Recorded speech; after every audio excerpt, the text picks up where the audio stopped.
जितना इसे समझाऊं, जितना इसे समझाऊं, उतना ही मचल जाए दाता तेरे सुमिरन का, दाता तेरे सुमिरन का।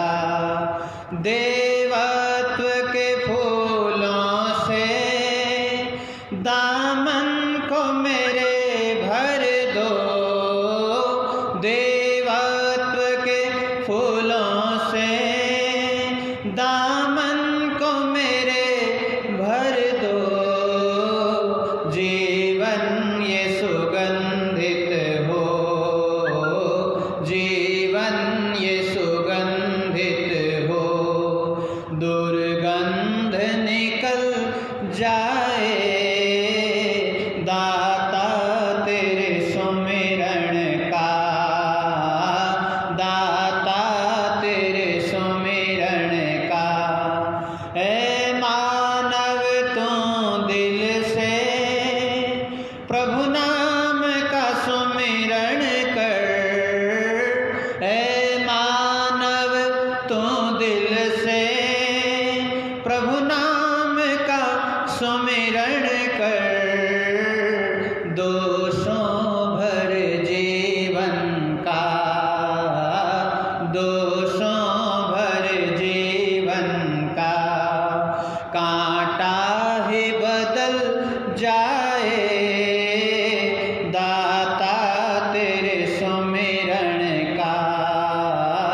वरदान जो मिल जाए मुरझाए कली दिल के, मुरझाए कली दिल के, एक यान में खिल जाए दाता तेरे सुमिरन का, दाता तेरे सुमिरन का, दाता तेरे सुमिरन का।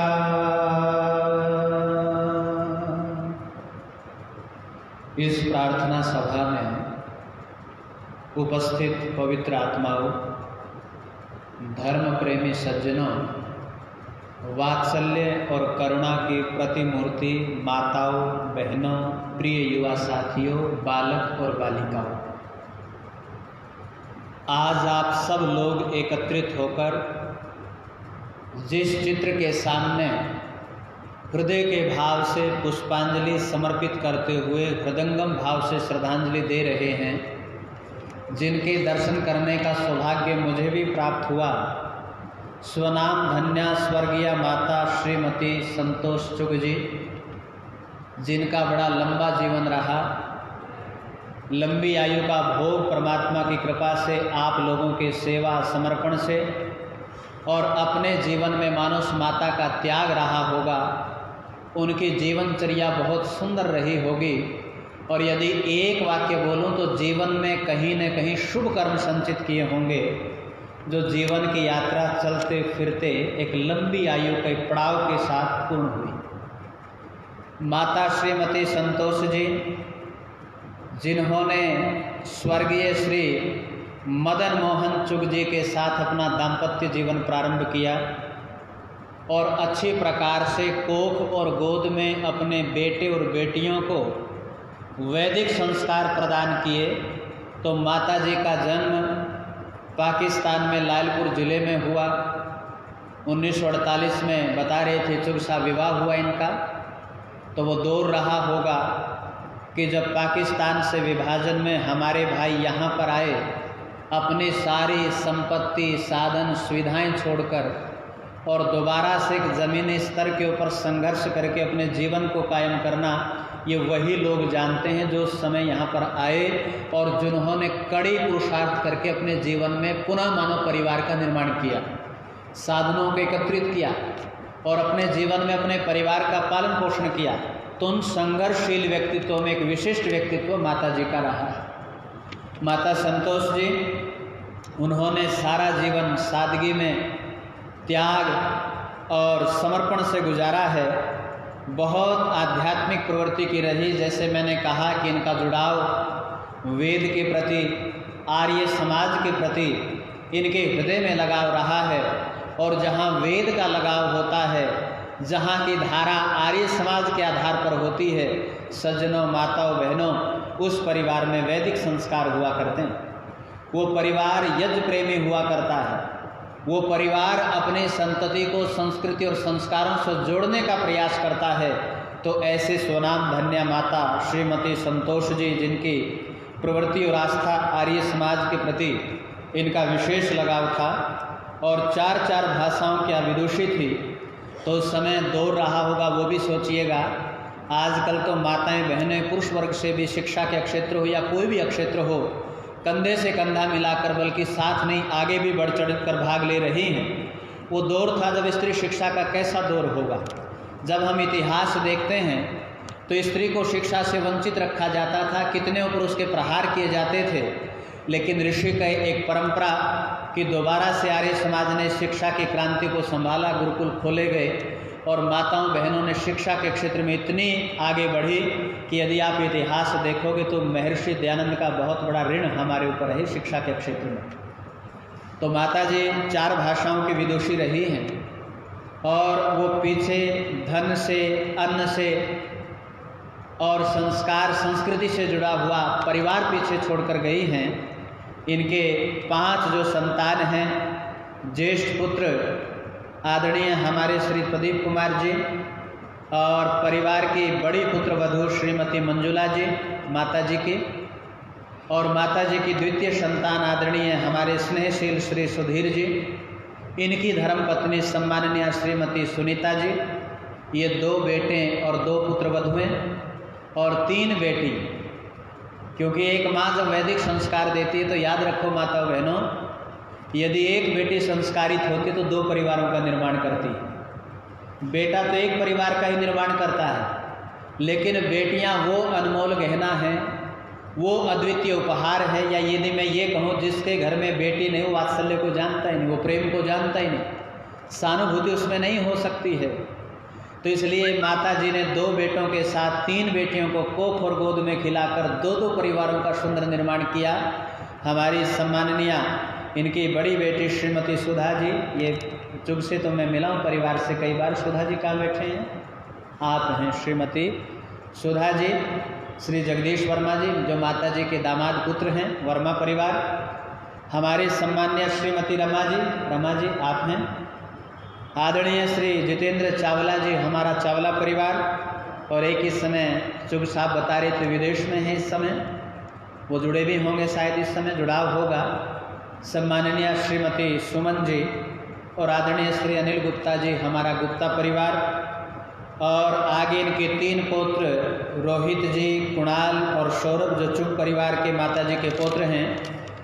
और पौत्री जो है पौत्री शिविका, और जो पुत्र वधू जो इनकी बेटी हैं, परिवार की पुत्र वधू हैं, श्रीमती सविता जी, श्रीमती दीपिका जी, श्रीमती भावना जी।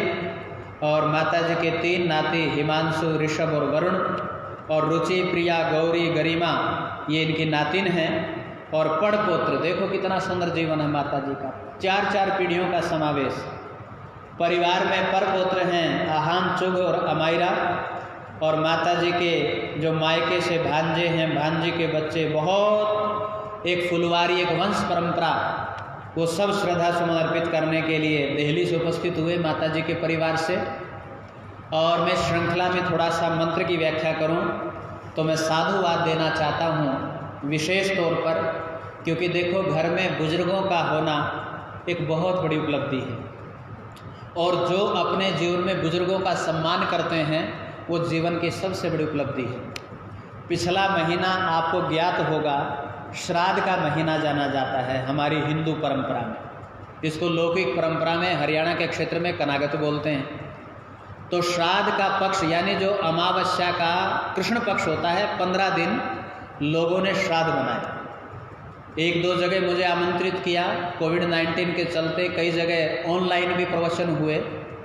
तो किसी ने, मुझे नाम नहीं लेना चाहते, भाई ने मुझे कहा आचार्य जी आपका प्रवचन होगा मैंने कहा मैं प्रवचन तो दूंगा लेकिन कड़वे शब्दों में दूंगा, सहन नहीं कर पाओगे श्राद्ध के ऊपर। उसने कहा कोई बात नहीं, सत्य तो बोलते हैं आप, प्रामाणिक बातें करते हैं, वेद शास्त्रों की बातें बताते हैं, लेकिन हम आपको सुनना चाहते हैं। बहुत लोग वहाँ पर जुड़े और मैंने एक ही बात कही थी, आप भी सुन लो। ये जो श्राद्ध और तर्पण है माताओं बहनों सज्जनों, शायद कोई वैदिक विद्वान ही बता सकता है, वरना धर्म के नाम पर इतने बड़े पाखंड और अंधविश्वास फैले हुए हैं। श्राद्ध और तर्पण मरने के बाद नहीं होते, जीते जी माता पिता बुजुर्गों की श्रद्धा से सेवा करना सच्चा श्राद्ध है। जीते जी, और जीते जी उन माता पिता बुजुर्गों की सेवा से आत्मा को तृप्त करना सच्चा तर्पण है। मरने के बाद लोग भंडारे लगाते हैं, जीते जी पानी का गिलास पिलाया कि नहीं पिलाया, प्रमुख बात तो ये है। तो इसलिए माता और पिता, धन्य है वो संतान जिसके घर में बुजुर्ग होते हैं। तो इसलिए इस अपनी माता की सेवा शुश्रूषा में सभी परिवार का तो सहयोग रहा ही रहा।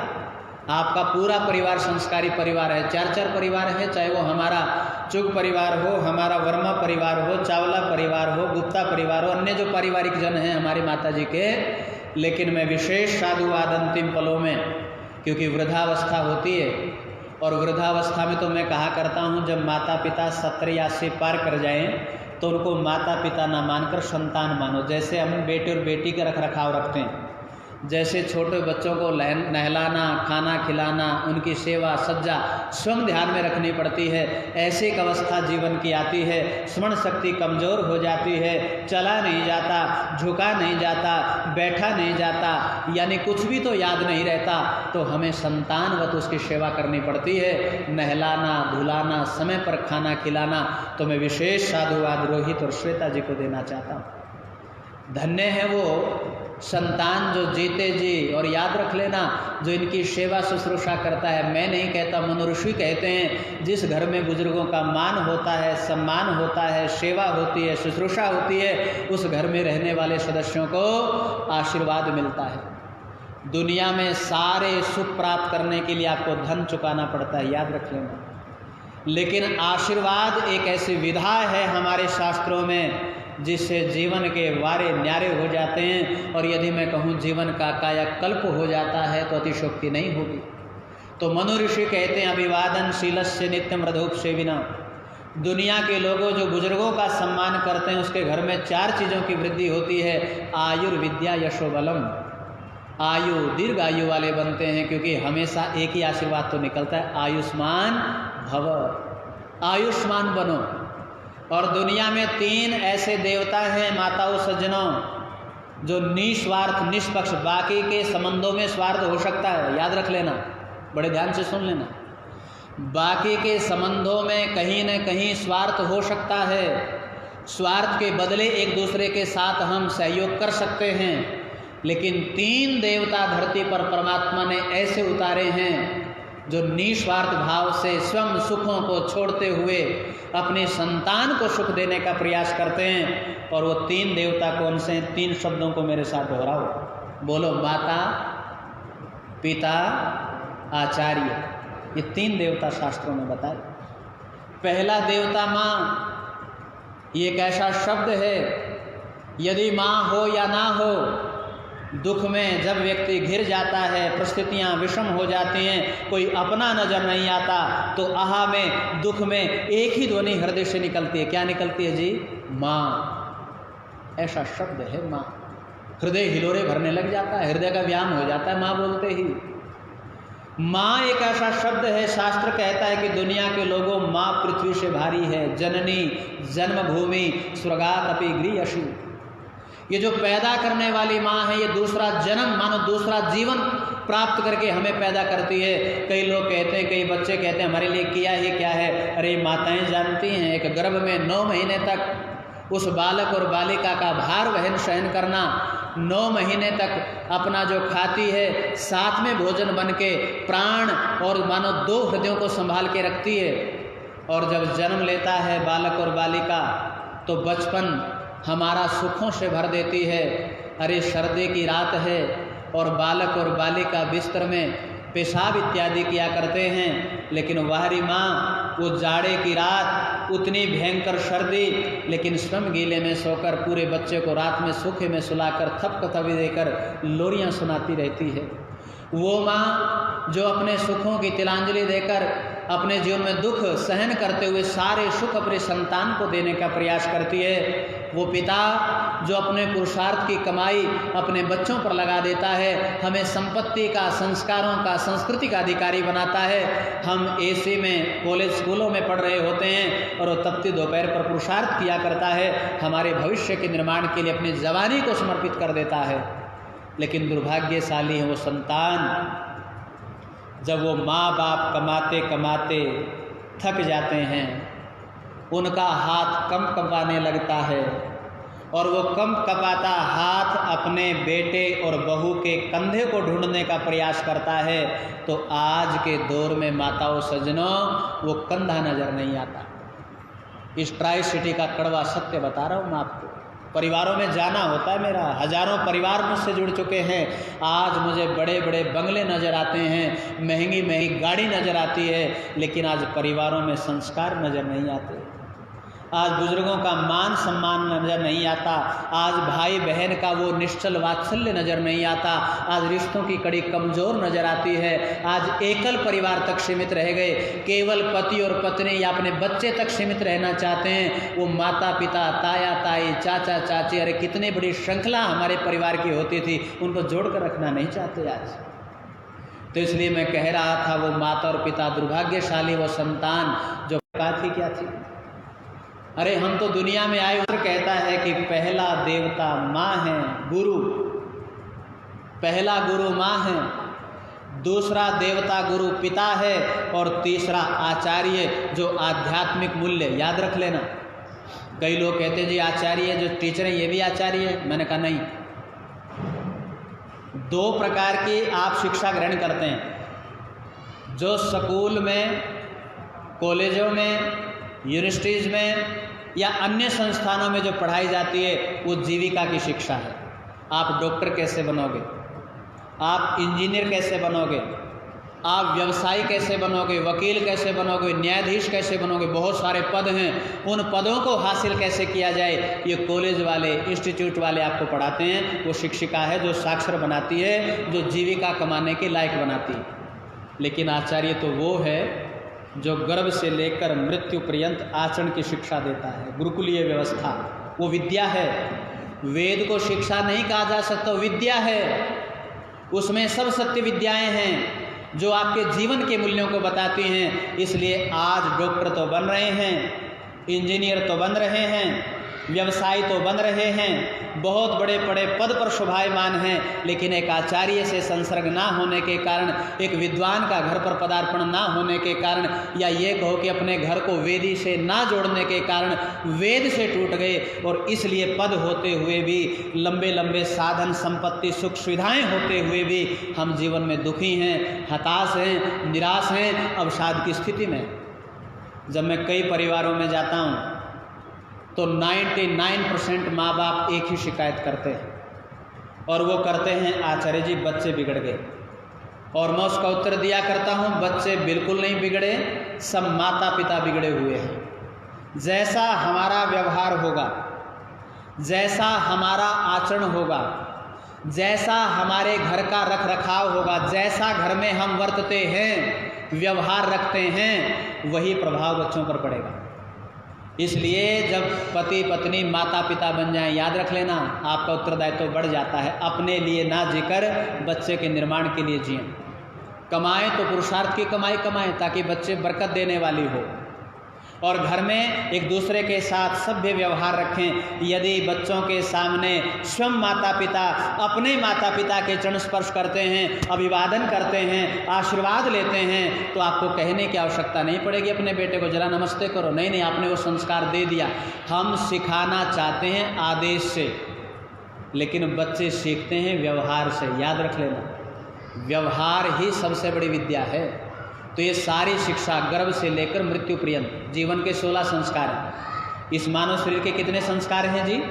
16। ये माता जी जानती थी क्योंकि वेद से जुड़ी हुई थी, संतोष जी। 16 संस्कार होते हैं जीवन में।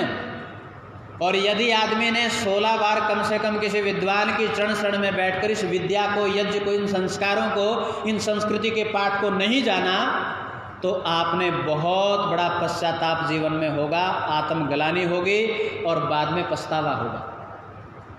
जब गर्भ में संतान आ जाती, विवाह के पश्चात सबसे पहले गर्भाधान संस्कार होता है पति पत्नी के लिए। उस समय आचार्य की आवश्यकता पड़ती है। उस समय कुछ दिन उपवास करके, ब्रह्मचर्य आदि का पालन करके किसी दिव्य आत्मा को बुलाना हो तो एक आचार्य उपदेश देता था, और खान पान की व्यवस्था के बारे में, आचार विचार व्यवहार के बारे में, और यज्ञोपरांत जब पति पत्नी का संसर्ग होता था बाद में, तो एक दिव्य संतान। अच्छा, आपने पिछले दिनों लॉकडाउन में एक हमारा जो सीरियल जो बहुत प्रेरणा देता है, पुराने समय का, रामायण देखा होगा कि नहीं देखा? रामायण सीरियल देखा ना खूब? अब की बार तो और भी टीआरपी मिली है बहुत ज़्यादा, बहुत लोगों ने देखा, बहुत लोगों ने देखा, बच्चों ने भी देखा, छोटे छोटों ने। रामायण में यही तो बताया गया, यज्ञीय संस्कृति, हमारे सारे कार्य यज्ञ से होते हैं। एक राजा दशरथ जिसकी 3 पत्नियां लेकिन संतान एक भी नहीं है, और संतान के लिए व्याकुल है, तो ऋषि श्रवा जा रहे हैं, और जब अयोध्या नगरी से गुजरे तो सोचा कि चलो राजा से मिला जाए। राजा से मिले तो राजा अश्रुधारा से ऋषि का स्वागत करता है और कहता है, महाराज पत्नी 3 हैं, राजपाट को संभालने वाली संतान एक भी नहीं है। तो उसमें ऋषि ने निर्देश दिया, अरे तुम तो वेदाचारी हो, वेदों को जानते हो। तो उस समय हमारे यहाँ बड़े बड़े यज्ञों का आयोजन होता था। अकाल पड़ जाता था तो वृष्टि यज्ञ होता था। आज भी गाँव में जो धर्म पुण्य लगाते हैं वो वृष्टि यज्ञ का बिगड़ा हुआ रूप है। बड़े बड़े यज्ञ होते थे। ऐसे ही संतान की कामना के लिए पुत्रेष्टि यज्ञ, अमावस्या और पूर्णमासी के बड़े बड़े पक्ष याग होते हैं। तो उन ऋषि के कहने से महर्षि वाल्मीकि की देखरेख में वहाँ पर जो पुत्रेष्टि यज्ञ हुआ सरयू नदी के किनारे, और जो दिनचर्या बताई गई रानियों को, जो दिनचर्या बताई गई राजा को, उन्होंने यथावत उसका पालन किया। और जब संसर्ग हुआ तो एक राजा जो एक संतान के लिए व्याकुल था, कितनी संतान हुई? 4, और वो भी सामान्य नहीं, जिनको आज भगवान, मर्यादा पुरुषोत्तम, ऐतिहासिक एक महान पुरुष के रूप में जिनको जाना, पूजा और समझा जाता है। तो इसलिए गर्भाधान संस्कार इसको कोई नहीं जानता। मैं जिनके विवाह पढ़ता हूँ, विवाह करवाता हूँ, तो सबसे पहले इन 16 संस्कारों का परिचय करवाता हूँ। भाई कम से कम ये 16 किसी आचार्य को, भले ही मुझे या किसी और को बुला लो आप, लेकिन इन संस्कारों को सीखो, जानो। और जिस घर में ये संस्कार विधि चलेगी तो याद रख लेना, उस घर के सारे विधि विधान ठीक हो जाएंगे। उस घर में विद्या का प्रकाश फैल जाएगा। तो एक संस्कार होता है माता गर्भाधान, लेकिन आप लोग तो केवल 3 ही जानते हैं। एक तो जब बेटा और बेटी पैदा हो जाता है, नाम रखना हो, तब औपचारिक रूप में खिलाने पिलाने में ध्यान होता है लोगों का, संस्कारों पे नहीं होता। तब औपचारिक रूप में करते हैं। उस समय भी विद्वान की मार्गदर्शन नहीं होता, और हम पड़ जाते हैं कुंडली के चक्कर में। याद रख लेना, बुरा मत मानिएगा। वैदिक शिक्षा प्रमाणिक है, वैज्ञानिक है, सत्य पर खरी उतरती है, कसौटी पर। जो हमारी गणित विद्या है ज्योतिष की, वो सत्य है। और जो फलित विद्या है जिसमें ग्रह उपग्रह नक्षत्र तारे, सब बकवास, अंधविश्वास, कोरा पाखंड। इसलिए ऋषि ध्यान कहते हैं जो जन्म पत्री बनाते हैं वो जन्म पत्री नहीं, वो तो शोक पत्री है। पहले तो खुशी बना रहे थे, अब जब किसी पंडित से देखा नहीं, इस प्रकार के ग्रह बता दिए, बाद में सारे शोक करते, अरे मूल में पैदा हो गया। और मैं कई बार कहा करता, अरे मूल में पैदा हो गया, बड़ी प्रसन्नता है। मूल में तो दयानंद पैदा हुआ था जिसका नाम मूल शंकर था, बाद में पूरी दुनिया हिला कर रख दी उस व्यक्ति ने। तो ये याद रख लेना, नक्षत्र ग्रह, ये चाल, ये सारी विद्याएं हैं। तो इसलिए मैं बता रहा था जो गणित विद्या वो सत्य विद्या है। तो नामकरण संस्कार भी नाम मात्र का बचा हुआ है। हमारे ऋषियों ने लिखा था कि नाम ऐसा रखो जैसा आप बच्चे में गुण देखना चाहते हैं। यदि विद्वान बनाना है तो ब्राह्मणों ब्रह्मवेताओं जैसा नाम हो, बलवान बनाना तो क्षत्रियों जैसा नाम हो, धनवान विद्वान बनाना तो सारे भाव लिखे वहाँ संस्कार विधि में। लेकिन हम ऋषियों की थोड़े मानते हैं, हम तो अपनी मानते हैं। और आजकल तो बच्चों के नाम और मुझे पता नहीं कैसे कैसे नाम रखने लगे, ना संस्कृत ऋषि ना कोई उसका अर्थ निकलता। सार्थक नाम होना चाहिए, क्योंकि नाम के साथ गुण जुड़ा है, नाम के साथ स्वाभिमान जुड़ा है। कई बार आप बोलते होंगे अपने व्यवहार में, यदि ये काम चुग शाम मुझसे नहीं हुआ तो मेरा नाम बदल देना। नाम के साथ स्वाभिमान जुड़ा है, नाम के साथ गौरव जुड़ा है। तो नामकरण संस्कार भी नाम मात्र का बचा हुआ है। जब वो नाम वाला या नाम वाली बड़ा हो जाता है, बड़ी हो जाती है, विवाह करना होता है, तब भी ऋषियों की बात हम नकार देते हैं। ऋषियों ने लिखा, जब बेटे बेटी का विवाह पड़वाओ तो गुण कर्म स्वभाव मिला लेना, 3 चीज़ों को। गुण का अर्थ ये नहीं जो गुण मिलाते फिरते हैं, 36 प्रकार के गुण मिल गए जी। मैं तो कई बार कहा करता हूँ, गुण मिले और बाद में टूट गए तो सबसे पहला केस उस पंडित पर होना चाहिए जिसने कुंडली मिलाई थी। अब कहाँ गए वो गुण 36 प्रकार के जो मिलाए थे? गुण का अर्थ है योग्यता, यानी लड़की ज़्यादा पढ़ी लिखी है तो समान योग्यता का वर होना चाहिए, लेकिन हम समान योग्यता थोड़े देखते हैं। वहाँ गुण कर्म स्वभाव योग्यता लिखी, कद काठी लिखी, यहाँ तक लिखा कि चिकित्सीय प्रशिक्षण भी होना चाहिए, चिकित्सा का। कोई बीमारी तो नहीं शरीर में, बीमार व्यक्तियों का गृहस्थ नहीं है, गृहस्थ है तपस्वियों का, गृहस्थ है बलवान व्यक्ति का, गृहस्थ है शिक्षित व्यक्ति का, गृहस्थ है जिसके जीवन में कोई व्यसन नहीं, वही तो गृहस्थ लाएगा। दुराचारी तो पापी फैलाएगा, गलत समाज को संतति पैदा करके देगा, अच्छे माता पिता अच्छी संतान देंगे। तो गुण कर्म स्वभाव लिखा, लेकिन हमने ऋषियों की बात को काटकर गुण कर्म स्वभाव की बजाय 3 चीज़ें मिलाई। लेकिन ऋषियों वाली ने अपनी बाल माद और खाल, कमाता कैसा है, चमड़ी कैसी, दमड़ी कितनी, गृहस्थ भी जाता रहा। तीसरा नाम मात्र का संस्कार बचा है अंत्येष्टि, जिसको आप जानते हैं, अंतिम, जो शमशान भूमि में करते हैं। भाई मुझे तो यहाँ 8 वर्ष हो गए आपके ट्राई सिटी में आए हुए। इन 8 वर्षों में मुझे तो 2 परिवार ऐसे मिले जिन्होंने विधि पूर्वक अंत्येष्टि किया हो। लोग मेरे पास आते हैं, मैं भेज देता हूँ, भाई मेरे पास मत आओ, यदि आओगे तो मैं संस्कार विधि पे करवाऊंगा, यदि इस बात को स्वीकार करते तो करवा लो। और संस्कार विधि में क्या लिखा, सुन लो। जितना डेड बॉडी शरीर का वजन है उतनी सामग्री, आधा भाग घी। यदि 80 किलो का शरीर है तो 80 किलो सामग्री, 40 किलो घी शमशान भूमि में होना चाहिए। वहाँ मंत्र हैं बहुत सारे, उसका प्रयोजन क्या है कि उस सब से लेस मात्र भी वातावरण प्रदूषित ना हो, क्योंकि प्राण तो है नहीं, वो मिट्टी है, अंदर से मांस के लोथड़े हैं शरीर में। यानी जब वो आहुति देते हैं, मंत्रों का पाठ होता है, मंत्रों के अर्थ होते हैं, तो परिवार को सांत्वना भी मिलती है, जन्म और मृत्यु की चर्चा उन मंत्रों में होती है। तो इसलिए अंत्येष्टि संस्कार विधि पूर्वक। जिस माता पिता ने हमें भवन का, पद का, संपत्ति का, सुविधाओं का अधिकारी बनाया, क्या हम उसकी अंतिम यात्रा भी विधि पूर्वक नहीं कर सकते? अरे मत लगाओ ना भंडारे, खाने पे मत लगाओ, लगाओ वहाँ ताकि वातावरण 100% शुद्ध हो। और मैं तो जाता ही नहीं, क्योंकि वहाँ एक तो मान लो एक व्यक्ति 10 किलो ले गया, 3 वैसे जल रही, वहाँ वैसे साध्य रोग लग जाएंगे आपको। इतनी भेषज वायु इतनी भयंकर होती है सबकी, यदि ज़्यादा देर तक बगैर सुगंधी के आप खड़े हो गए तो भयंकर रोग शरीर में लग सकते हैं। अंत्येष्टि संस्कार भी नाम मात्र का बचा है। और 13 संस्कार तो आज कोई जानता ही नहीं, जो बीच के बच गए। तो इसलिए इस मानव जीवन में 16 संस्कार माताओं सज्जनों किए जाते हैं। और मैं बता रहा था एक वेद का मंत्र, अब सुन लो।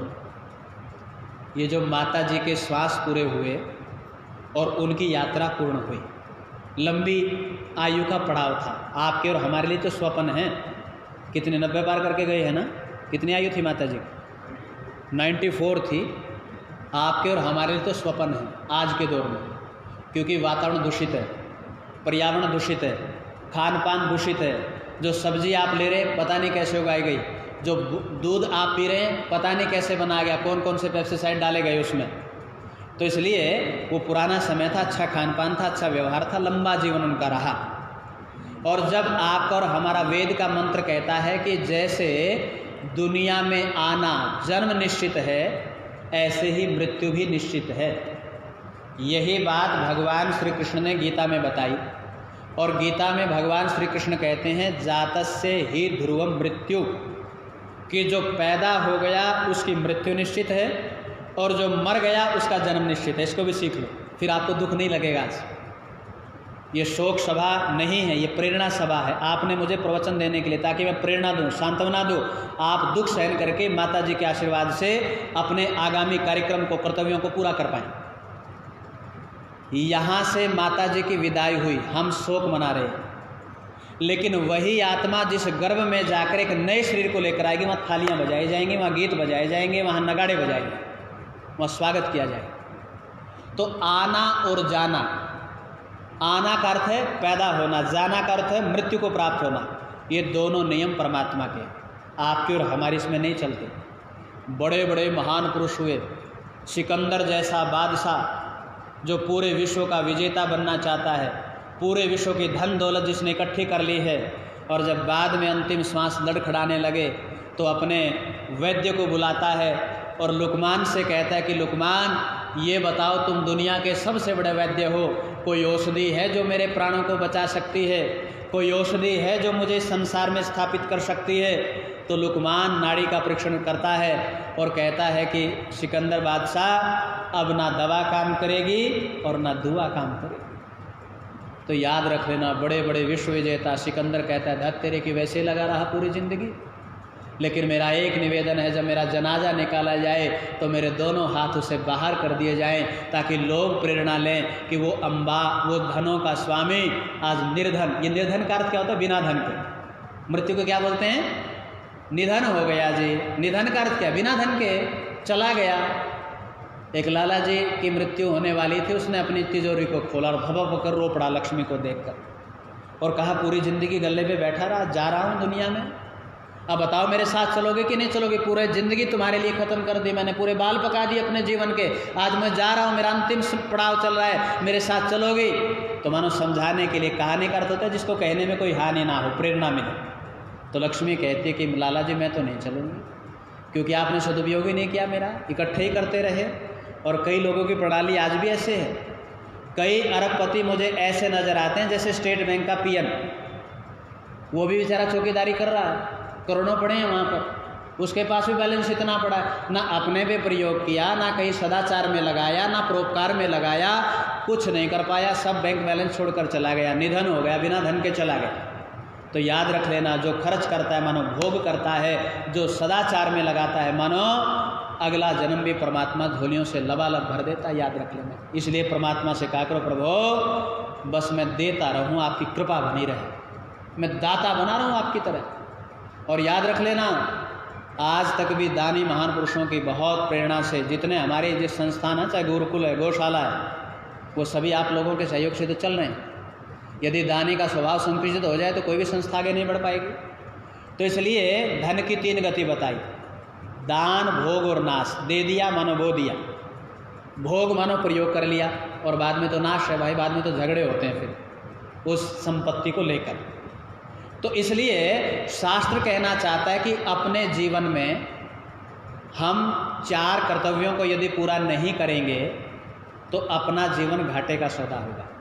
और ये जीवन कितना है ये तो ईश्वर जानता है। माता जी का इतना रहा ये परमात्मा जानते थे, आपका और हमारा कितना है ये भी ईश्वर जानता है, हम नहीं जानते, परमात्मा की कृपा है।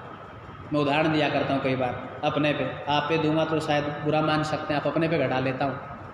यदि मुझे पता लग जाए कि 2021 मेरे जीवन का अंतिम पड़ाव है तो हाइपर टेंशन में आज ही अटैक आ जाएगा मुझे, दुनिया से कोई नहीं जाना चाहता। मनुष्य की बात छोड़ दो, गटर के कीड़े को भी गटर से निकाल के देखो, मानो रेंगता हुआ एक प्रार्थना करा, भले आदमी मेरी दुनिया वही है, वहीं जाने दे मुझे, बाहर मत निकाल, मैं वहीं ठीक हूँ। यानी जब हम जन्म लेते हैं तो मोह में, ममता में इतने बंध जाते हैं रिश्तों में कि छोड़ना नहीं चाहते किसी को, किसी से छूटना नहीं चाहते, किसी को छोड़ना नहीं चाहते, इसको मोह ममता बोलते हैं। दुनिया से कोई नहीं जाना चाहता, लेकिन मृत्यु का पंजा है, एक दिन सभी के ऊपर, मेरे ऊपर भी आना है, आपके ऊपर भी आना है। जन्म और मृत्यु दोनों निश्चित हैं। तो इसलिए जन्म और मृत्यु के बीच का जो सफ़र है इसको जीवन बोलते हैं। ये 8 का है, 7 का है या 100 का है, ये तो भाई परमात्मा जानते हैं। इसके बारे में तो नेति जितना अभ्यास करोगे उसकी महिमा अपरंपार। तो अपने जीवन में हम 4 कार्य ध्यान रखें, और वो 4 कार्य कौन से हैं? मेरे साथ दोहराओ मिलकर, बोलो, धर्म, अर्थ, काम, मोक्ष। ये 4 बातें वेद मंत्र में बताई। धर्म का अर्थ है आचरण, याद रख लेना। एक बात बता देता हूँ बड़ी गहरी। कई बार जब मैं कॉलेजों में, यूनिवर्सिटी आदि में बच्चों के बीच, नौजवानों के बीच प्रवचन देने जाता हूँ तो एक प्रश्न मेरे सामने खड़ा करते हैं कि आचार्य जी धर्म किसे कहते हैं? माथे पर तिलक लगा ले तब धार्मिक बनेंगे, गले में रुद्राक्ष की माला डाल लें तब धार्मिक बनेंगे, हाथ में कुरान या बाइबल ले लें तब धार्मिक बनेंगे। धर्म किसे कहते हैं? सुनो, धर्म दिखाने की वस्तु नहीं है, धर्म धारण करने की वस्तु है। अपने आचरण को पवित्र रखना, अपने व्यवहार को अच्छा रखना। और वेद का तो एक ही उपदेश है, 4 वेदों का एक उपदेश है, मनुर्भव, मनुष्य बन जाओ। लेकिन हम मनुष्य नहीं बन पाए, पता नहीं क्या क्या बन गए। इतनी खाइयाँ पैदा कर ली, इतनी जाति, इतने संप्रदाय, इतनी बिरादरियाँ कायम कर ली कि कोई दूसरे को देखना नहीं चाहता। मनुष्य नहीं बन पाए, मानवता का पाठ नहीं पढ़ पाए, अपनी अपनी खाइयों तक सीमित रह गए, अपने जीवन का मानो एक बंधन सा कायम कर लिया, इससे बाहर जाना ही नहीं। तो वेद का मंत्र कहता है हिंदू मुस्लिम सिख ईसाई कुछ नहीं बनो, मनुष्य बन जाओ। अपने आचरण को पवित्र करो, अपने व्यवहार को पवित्र करो, अपने चरित्र को अच्छा बना के रखो, यही है धर्म। और यदि धर्म को सीखना है तो एक किसी ने बहुत सुंदर कहा, आत्मना प्रतिकूलानि समाचरेत, जैसा व्यवहार दूसरों से चाहते हो ऐसा व्यवहार दूसरों के साथ करो, ये धर्म है। बताओ इसमें कौन सा इज़म? कोई इज़म नहीं, मानवता का पाठ है। तो अपने आचरण को, अपने व्यवहार को, अपने चरित्र को पवित्र रखना ही धर्म है। शुभ कर्तव्यों को करना धर्म है। यदि आप एक अच्छे पिता हैं तो आप धार्मिक हैं, यदि आप एक आदर्श माँ हैं तो आप धार्मिक हैं, यदि आप एक अच्छे आदर्श भाई बहन हैं तो धार्मिक हैं, यदि आप अपनी औलाद को संपत्ति, साधन, सुविधाएं बाद में देते, पहले संस्कार दे रहे हैं तो आप धार्मिक हैं। धर्म दिखाने की वस्तु नहीं है, धर्म धारण करने की वस्तु है। ये तो है धर्म, अपने आचरण को अच्छा बनाना, व्यवहार को अच्छा बनाना, अपने चरित्र को पवित्र रखना। कई लोग धर्म की आड़ में, अब आपने देखा होगा, कई तो जेल की सलाखों के पीछे बैठे हैं, दुनिया के बापू बने बैठे थे। अपने बापू को कोई बापू कहता नहीं, बाहर वालों को बापू बापू बोलते हैं। तो याद रख लेना, तो अपने जीवन में धर्म का अर्थ है आचरण पवित्र करना। यदि गुरु को भी, गुरु की आवश्यकता है जीवन में, आर्य समाज गुरु का विरोध नहीं करता, गुरुडम का खंडन करता। गुरु तो चाहिए। गुरु का अर्थ क्या है? गुरु जो अंधकार से प्रकाश की ओर लेकर जाए, जो अविद्या को मिटा दे, जो ज्ञान प्रकाश की किरणें हमारे जीवन में जो प्रफुल्लित कर दे, उसका नाम गुरु है। तो इसलिए गुरु को भी जो चरित्र में पवित्र हो, जो यज्ञ करता कराता हो, विद्या पढ़ता पढ़ाता हो, दान देता और लेता हो। 6 कर्म बताए ब्राह्मण के, गुरु के, आचार्य के। तो इसलिए चरित्र पवित्र होना चाहिए, व्यवहार उत्तम होना चाहिए, कथनी करनी एक होनी चाहिए। अपना आचरण, अपना जीना, अपना उठना, अपना बैठना, अपना चलना, अपना बोलना, सारा व्यवहारिक दूसरों के लिए शिक्षा होनी चाहिए। कई लोग पर उपदेश करते हैं, उपदेश दूसरों के लिए। एक महाशय जी बोल रहे थे मन से, भाई साहब बैंगन नहीं खाने चाहिए, बैंगन के अवगुण बता दिए। उसने कहा कि जिसका नाम ही बैगुन अर्थात बिना गुणों की, आदि आदि बहुत सारे नाम, 15 मिनट का लेक्चर झाड़ दिया बैंगन पे। पत्नी बैठी थी वहाँ पर और बीच में उसको जाना पड़ गया और पता लगा कि आज पंडित जी बैंगन पे बोल रहे थे और घर पे बैंगन ही रखा था। तो पत्नी ने उठा डस्टबिन में डाल दिया। वो महाराज घर पे गए प्रवचन देख के और पत्नी से कहा जल्दी लाओ, भूख लगी है, भोजन लाओ। भोजन परोसा गया तो थाली में दाल मिली। उसने कहा दाल क्यों लेकर आए? मैं कल बैंगन खरीद के लाया था। उसने कहा पंडित जी आज प्रवचन दे रहे थे बैंगन मत खाओ, मैंने बैंगन नहीं बनाया। तो उसने कहा उपदेश तो दूसरों के लिए होते, घर के लिए थोड़े होते हैं। तो वो सफल नहीं होते, याद रखें। कथनी करनी एक होनी चाहिए भाई साहब, व्यवहार उत्तम होना चाहिए, चरित्र पवित्र होना चाहिए, इसी का नाम तो धर्म है। और जो इस बात का पालन करता वही धार्मिक है। धर्म का यह आंकलन मत करना कि माथे का तिलक कितना लंबा है, कितनी बड़ी माला या कितना बड़ा हमने कलावा बांध रखा है। नहीं नहीं, धर्म तो आचरण दिखाने की वस्तु नहीं है, धारण करने की वस्तु है। तो खैर ये धर्म का पाठ हुआ। अपने आचरण को अच्छा बनाना, बचपन में विद्या की प्राप्ति करना, गृहस्थ में फिर दूसरा। ये जो धर्म है ना, ये बचपन से जुड़ा हुआ था। ये आचरण की शिक्षाएं बच्चों से सिखाया करें। जब ये बालक छोटे छोटे होते हैं, कच्ची मिट्टी है, जैसा निर्माण करना चाहते हो कर सकते हो। और माता पिता हो जो बैठे, माँ बाप यहाँ पर नए नए, वो सुन लो ध्यान से, जिनके बच्चे छोटे हैं। बच्चों को खिलाओ ऊंच क्वालिटी का, प्रेम करो खिलाने में, प्रेम करो पहनाने में। यदि आचरण अच्छा नहीं है ना तो फिर डंडा भी रखो अच्छा, बगैर दंड के कोई सुधरता नहीं। एक समय था पहले हमारे यहाँ, मेरे समय, चूँकि साहब के समय की बात होगी वो, तो यदि टीचर 2 थप्पड़ मारता था, घर पे बता दिया कि टीचर ने मारा तो 2 माता मारती होगी कि जरूर गलती की होगी तेने। और आज टीचर मार दे, माँ बाप जो वकालत न्यायालय तक पहुँच जाते, मेरे बच्चे को हाथ क्यों लगा दिया तेने। तो याद रख लेना, माँ बाप का स्वभाव नारियल जैसा होना चाहिए, बाहर से कठोर अंदर से विनम्र। क्योंकि वो यदि डांट के फटकारते भी हैं तो उसके हित के लिए। अच्छा, ये पाप और पुण्य क्या होता है, इसके भी सुन लो मेरे साथ। पाप और पुण्य के लिए शास्त्र पढ़ने की आवश्यकता नहीं है। किसी भी काम को करते समय दूसरे का हित हो तो वो पुण्य है, और किसी काम को करते समय हानि वो पाप है। या दूसरा उदाहरण सुनो, किसी भी काम को करते समय अंदर से डर लगे, शंका लगे, लज्जा आए, शर्म आए तो मान लेना पाप है। अनपढ़ से अनपढ़ व्यक्ति भी शाबाश को करता है, शास्त्र पढ़ने की आवश्यकता नहीं।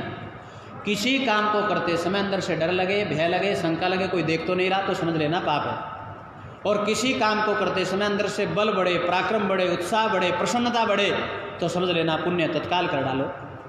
तो इसलिए दूसरे का हित करना पुण्य है। दिखने में वो कठोर कर्म नजर आ सकता है। अच्छा, ये माताएं हैं, बच्चों को नहलाती हैं, बचपन में नहलाती हैं, धुलाती हैं, बच्चा रोता है कि नहीं रोता? बहुत रोता है। लेकिन क्या माताएं, बच्चा रोता हुआ क्या लग रहा है? कठोर कर्म, बच्चे को रुला रही है, लेकिन उसके हित के लिए सफाई हो रही है। एक डॉक्टर ऑपरेशन करता है, मरीज चिल्लाता है, लेकिन वहाँ डॉक्टर का दिखने में तो बड़ा कठोर कर्म नजर आ रहा है। देखो, उसने हथियार भी उठा रखे हैं, ऑपरेशन करने पर तुला है, लेकिन उसके हित के लिए, उसकी बीमारी को काटना चाहता है। तो इसलिए हम हित का विचार करें। प्रेम एक अलग विषय है, वो रखो आप, मैं मना नहीं करता, लेकिन हित का भाव सबसे, उसका हित होना चाहिए जीवन में। उसका चरित्र, उसका आचरण, उसका व्यवहार पवित्र ना हो जाए। तो धर्म बचपन से ही सिखाओ बच्चों को। मैं इस बात पर जोर क्यों देता हूँ? अब सुन लो बड़े ध्यान से। मैं किसी कौम की प्रशंसा नहीं करता, लेकिन प्रेरणा लेनी चाहिए। एक बार डीएवी कॉलेज में कई वर्ष पहले बोलने का अवसर मिला, तो उसमें एक मुस्लिम का बच्चा भी नज़र आया जो गोल टोपी पहने हुए बैठा था। मैंने कहा, बेटा कहाँ से आते? उसने कहा कि मनी माजरा से आता हूँ। तो परिचय लिया। एक दिन मनी माजरा मुझे जाना था, तो मैंने कहा चलो उस लड़के से मिलते हैं, कॉलेज वाले से। तो परिचय याद आ गया। मैं घर पे गया तो पता लगा उनके अबू जान नहीं है, केवल माता है। अब्दुल नाम था उसका। तो माता पता नहीं फातिमा बेगम कुछ ऐसा था। तो मैंने उस बहन जी से कहा कि बहन जी, आपका बच्चा डीएवी कॉलेज में पढ़ता है, यज्ञ होता है, विद्वान आते हैं, लेक्चर होते हैं वेद संस्कृति के, आपको डर नहीं लगता कि आपका बच्चा परिवर्तन करके अपने घर वापस कर लेगा, आर्य बन जाएगा, श्रेष्ठ बन जाएगा? लेकिन माँ ने गजब की बात कही। सुनो दुनिया के माँ बाप कहलाने वालों, प्रेरणा लो। वो कहते आचार्य जी कदापि नहीं होगा। मैंने कहा क्यों?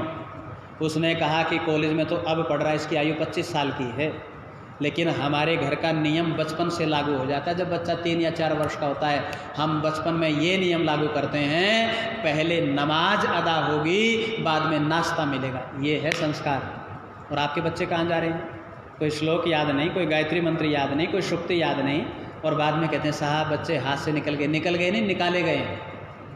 प्रारंभ से प्रयास करो, नाश्ता बाद में। पहले श्लोक सुनाओ, गायत्री मंत्र सुनाओ, गीता का कोई पाठ सुनाओ, कोई पंक्ति सुनाओ सत्यार्थ प्रकाश की, किसी मंत्र का अर्थ बताओ, यानी नियम अपनाओ घरों में। यदि ये नियम अपनाओगे तो ये कच्ची मिट्टी पर, चित्त पर संस्कार पड़ जाएंगे। आपको फिर जमाने में ज़्यादा जोर लगाने की आवश्यकता नहीं होगी। तो इसलिए प्रारंभ से ही धर्म की शिक्षा, आचरण की शिक्षा, व्यवहार की शिक्षा, ये जीवन का पहला उद्देश्य है धर्म। और दूसरा है अर्थ। जब कमाने लग जाओ, गृहस्थी बन जाओ, फिर कमाओ ना। पहले पढ़ो, अपनी जीविका प्राप्त करो, पद हासिल करो, फिर शास्त्र कहता है कमाओ और संतति, संतान को बढ़ाते राष्ट्र का निर्माण करो। प्रत्येक माँ के गर्भ में एक राष्ट्र पलता है। तो इसलिए उस समय खूब कमाओ, पुरुषार्थ से। कमाते समय 3 बातों का ध्यान रख लेना। कमाई में आपका पुरुषार्थ हो, पसीना टपका हो, नेक नियति से कमाया गया हो, और दूसरे का निवाला ना छीना गया। खूब कमाओ। कितना कमाओ? इन 2 हाथों से इतना कमाओ कि 100 हाथों से देना पड़े तो कम ना पड़े। इतने ऐश्वर्यों के स्वामी बने। इतने मेहनत करो आप, इतना अपना साम्राज्य स्थापित करो, इतने बड़े उद्योग लगाओ आप। खूब कमाओ, मनाही नहीं है शास्त्रों में। खूब धन संग्रह करो, खूब सुविधाएं लो, साधन अर्जित करो, लेकिन नेक नियति से, पुरुषार्थ से, ईमानदारी से, सदाचारी से, 2 नंबर से नहीं। तो प्रयास करो। और जब बालक और बालिका की शादी हो जाए, बेटा बेटी की, और आप बाबा लोग बन जाएं, इनको बाबा बोलते हैं, जिनके पोते पोती हो जाएं घर में, तो फिर क्या करो? दादा दादी, फिर परिवार से ऊपर उठकर यदि आप सेवानिवृत्त हैं तो फिर समाज की सेवा में आ जाओ, क्योंकि उस समय शरीर में शक्ति है। 50-60 उम्र तो हुई अभी। यदि आप डॉक्टर हैं और सेवानिवृत्त हो चुके हैं तो क्यों कमाने पर तुले हो? कितने धन के संग्रह अर्जित करोगे? अरे फिर निःशुल्क चिकित्सा क्यों नहीं शुरू कर देते? यदि आप शिक्षक हैं, कई झोपड़ियाँ ऐसी हैं जहाँ शिक्षा की ज्योत नहीं जली, अपनी उस विद्या को, अपनी उस कलाकृति को उस शिक्षा में, उस सेवा में समर्पित क्यों नहीं कर देते कि मैं अब अपने जीवन में कम से कम 2 बच्चों को इस शिक्षा के इस अवसर को देने का प्रदान करूँगा, किसी को साक्षर बनाकर, भीख ना देकर, सीख देकर जीवन जीने की कला सिखाऊंगा। जो जो आपके पास योग्यता है उसको सेवा में डाल दो। सदाचार, परोपकार। याद रख लेना, यदि आपने एक जीवन का एक भाग सदाचार के लिए जिया तो लाभ क्या होगा? अब सुन लो। यदि आपने अपने परिवार से ऊपर उठकर सामाजिक सेवा में कदम रखा तो अर्थी इस घर से निकलेगी और आंसू 10वें घर से निकलेंगे। इसका नाम है जीवन। अच्छा, भगत सिंह हमारा कोई रिश्तेदार था क्या? नहीं ना। लेकिन क्रांतिकारियों की याद आते ही आंखों में आंसू क्यों आ जाते? क्योंकि समाज के लिए जीवन समर्पित किया। ये है सदाचार, परोपकार। मेरे पूज्य गुरुदेव आचार्य बलदेव जी महाराज, जिनसे स्वामी रामदेव भी पढ़े, एक बात किया करते थे, वो जीना उसी का है जिसमें अनभिज्ञ लोग नजर आए, जो हम जानते नहीं लेकिन सब यात्रा में शामिल हैं। पता लग जाएगा कि ये व्यक्ति कोई सामान्य नहीं था भाई, अच्छा व्यक्ति रहा। और लोग कहें दूसरे, आज कोई सदाचारी व्यक्ति चला गया, बड़ी हानि दुनिया की हो गई। तो इसका नाम जीवन है। तो इसलिए जब संतान के संतान हो जाए तो धर्म अर्थ, गृहस्थ में अर्थ कमाया, फिर कामनाओं पर ब्रेक लगा दो, आवश्यकताओं पर आ जाओ। आजकल लोग दुखी क्यों हैं? क्योंकि वो आवश्यकताओं पर नहीं, कामनाओं पर जीते हैं, इच्छाओं पर। और इच्छाएं तो आज तक अंबानी की पूरी नहीं हुई, आपकी और हमारी तो औकाती क्या है? इच्छाएं किसी की पूरी नहीं है साहब, ना कभी होंगी। तो इसलिए आवश्यकताओं पर आ जाओ तो हम सुखी हो पाएंगे। कामनाएं। और अंतिम शब्द है मोक्ष, कि जीवन के अंतिम पड़ाव तक अपनी जीविका को आपने चलाया, जीवन के मूल्यों को संभाल के रखा, तो जीवन में साधना, स्वाध्याय, निस्वार्थ सेवा करते हुए इस जन्म मरण के बंधन से बचने का प्रयास करें। क्योंकि जब जब ये शरीर मिलेगा मृत्यु का डंका बजेगा। यदि मृत्यु से बचना चाहते हो तो अगले जन्म को रोकना पड़ेगा, और उस अगले शरीर को रोकने का नाम है मोक्ष, मुक्त आत्मा, मुक्ति में चले जाना। लेकिन इसमें भी कई धारणाएं गलत हैं। अब कई मुझे बुलाते हैं, आचार्य जी शांति यज्ञ करना है। मैंने कहा कर तो देंगे, किसके लिए? आत्मा की शांति के लिए। मैंने कहा आत्मा की शांति के लिए नहीं होता, वो परिवार को सांत्वना देने के लिए कह सकते हो। आत्मा को शांति तो अपने कर्मों से मिलेगी। ना गंगा जी का पानी शांति दिलवा सकता, ना कोई दूसरा ठेकेदार दिलवा सकता, कर्मों को कोई नहीं बंटवा सकता। बच्चों की बात छोड़ दो, पति और पत्नी भी एक दूसरे के कर्म को नहीं बंटवा सकते। यदि आप बीमार हो जाओगे तो बच्चे इतना ही कर सकते हैं, साहब बढ़िया हॉस्पिटल ढूंढ देंगे, बढ़िया डॉक्टर की व्यवस्था कर देंगे, लेकिन जो दुख है व्याधि का, बीमारी का, वो तो स्वयं भुगतना पड़ता है। इसलिए भोग स्वयं भुगतना पड़ता है। इसलिए कर्म ऐसे मत करना, क्योंकि भोग का कोई भागीदार नहीं बनेगा। पिछले दिनों एक बहुत बड़े उद्योगपति, शायद आपके पास भी फेसबुक पर आएगा, इंटरनेट पे, कोई अरबपति रही होगी, जिसके अथाह पैसा, और वो कहती है आज कैंसर के अंतिम पलों में उसने दो तीन पंक्तियों में एक पत्र लिखा कि आज धन मेरे काम नहीं आ रहा, मेरे पास सारा वैभव था लेकिन आज मुझे फीका नज़र आ रहा है, क्योंकि मेरा शरीर मेरा साथ नहीं दे रहा। तो इसलिए याद रख लेना, यात्रा वही है जो चलते फिरते पूर्ण हो जाएगी। तो चलते फिरते उसी की पूर्ण होगी जो अच्छा जीवन में कर्म करते हैं। बुढ़ापा दुखदाई उसी का होता है जो जवानी में बहुत गलत कार्य करते हैं। याद रख लेना, बुढ़ापा दुखदाई होता है, और जो जवानी में अच्छा जीते हैं बुढ़ापा शानदार होता है। कितना कैसा बुढ़ापा होना चाहिए? बहुत गजब का मंत्र है वेद में, अदीना श्याम, हे परमात्मा, ना औलाद मेरी दास बने, ना मैं उनका दास बनूं, चलते फिरते मेरे जीवन की यात्रा पूर्ण हो। तो इसलिए यदि बचपन अच्छा है तो जवानी निखरती है, और जवानी अच्छी है तो बुढ़ापा शानदार होता है, और बुढ़ापा शानदार होता है तो मृत्यु भी बड़ी गर्व वाली होती है। तो इसलिए भाई मृत्यु तो निश्चित है, आज माँ गई है, कल आप और हम लोग भी चले जाएंगे कहीं ना कहीं। समय का पड़ाव तो सभी का अंतिम है, क्योंकि जिस दिन हम बर्थडे बनाते हैं ना, तो खुशी के साथ इतना भी जाहिर कर लिया करो कि 1 वर्ष ज़िंदगी का कम भी हो गया, दोबारा आएगा नहीं, अब जो बीत गया।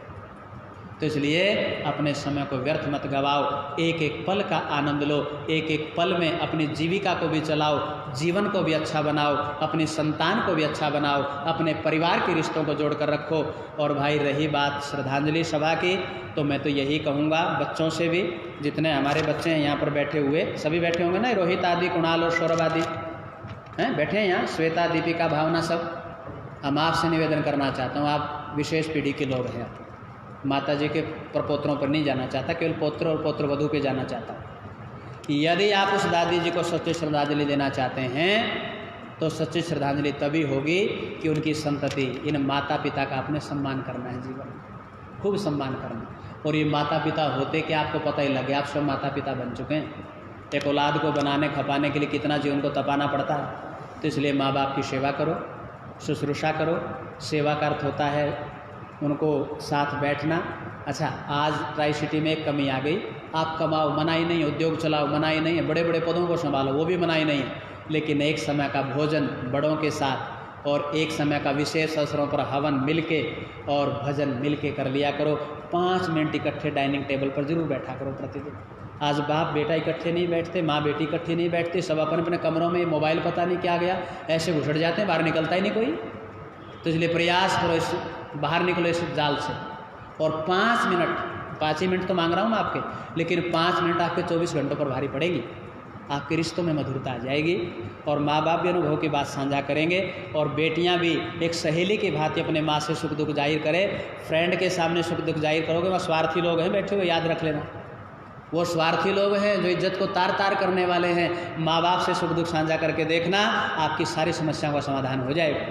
तो इसलिए 5 मिनट इकट्ठा बैठने का प्रयास करें। तो मैं पुनः अंत में अपनी ओर से, गुरुकुलीय परंपरा की ओर से